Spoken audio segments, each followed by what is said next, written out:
Are you paying more in taxes than the world's richest men, Jeff Bezos and Elon Musk? Surprise, surprise, you just might be.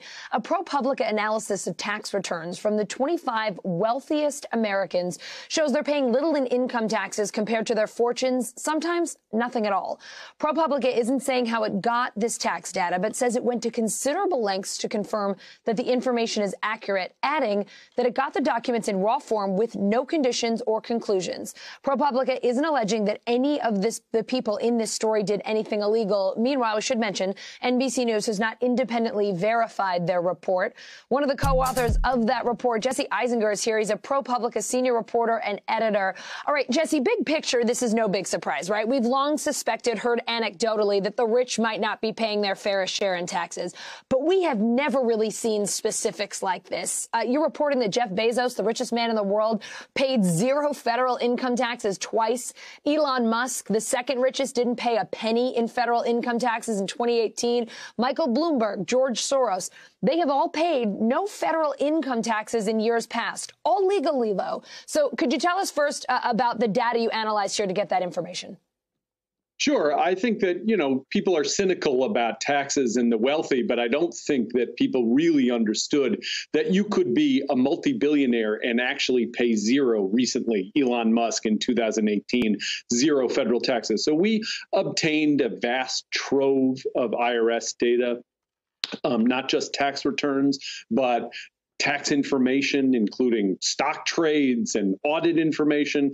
And it covers thousands of the wealthiest Americans, and it covers more than 15 years. We're not detailing how we got it, but we culled it for this story, and we have many more stories to come, and you can reach us with tips at ProPublica at our service page. But in this story, we talked about the 25 wealthiest people and how they avoid taxes, as you say, because of the system, because in a perfectly legal way.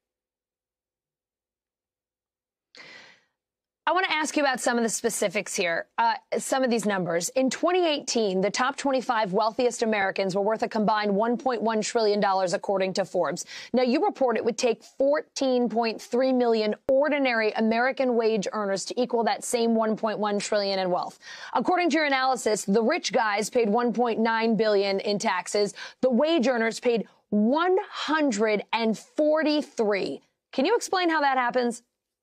Yeah, it's basically because our system is set up in a way where the wealthy do not pay, the ultra wealthy do not pay their fair share. What's happening is we are all in a system, you and I and almost all your viewers are in a system where we get salaries and taxes get taken out of our salaries. We're in the tax system. The ultra wealthy are not in the same system. They are in a different universe. They get income when they want, at the time and place of their choosing, how they choose to do it. And a lot of the time, they just simply don't take income at all. Sometimes they borrow against their assets, often stock that has appreciated, and they borrow until they die, and then they avoid estate taxes. So they are essentially able to avoid huge amounts of tax throughout their entire lives while living lavishly. Jesse, let's talk about billionaire Warren Buffett. This one really fascinates me. He publicly supports raising taxes on the wealthy, but you found that no one among the 25 wealthiest Americans avoided as much tax as Buffett, which is an understatement, ironic.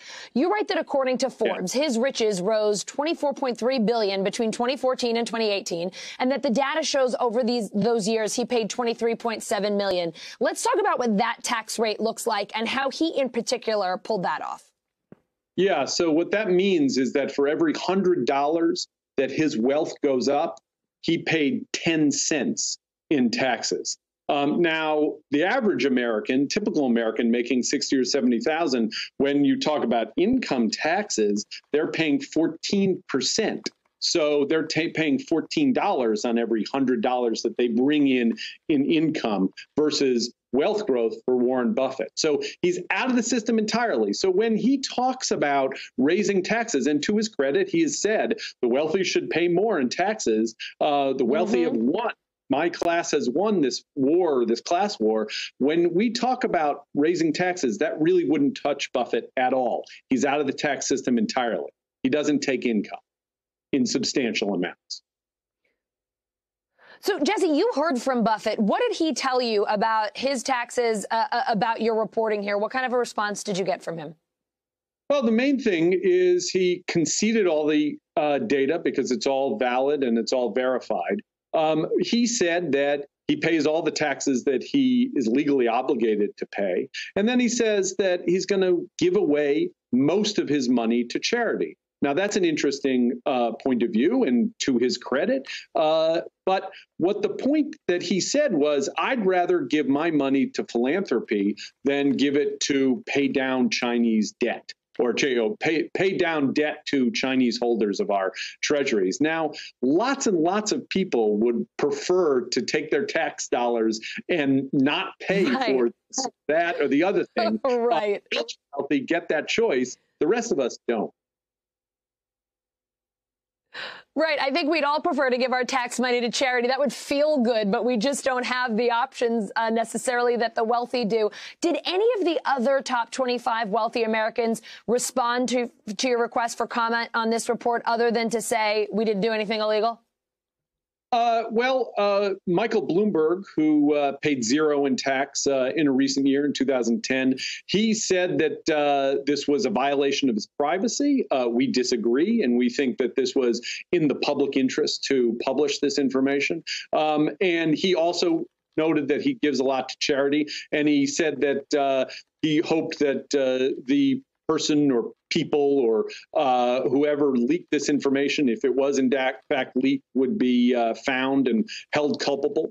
And we talked to Carl Icahn, who is a legendary investor, and he was quite funny and quite amusing. Basically, he said, I don't really understand the question. You're saying, should a rich person always pay taxes? And he said, I'm perplexed by this question. I don't even understand the concept.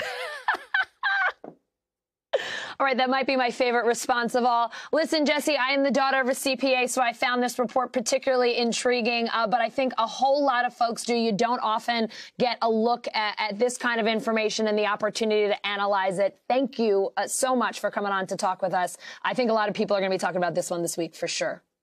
Thanks for having me. Hey, NBC News viewers, thanks for checking out our YouTube channel. Subscribe by clicking on that button down here.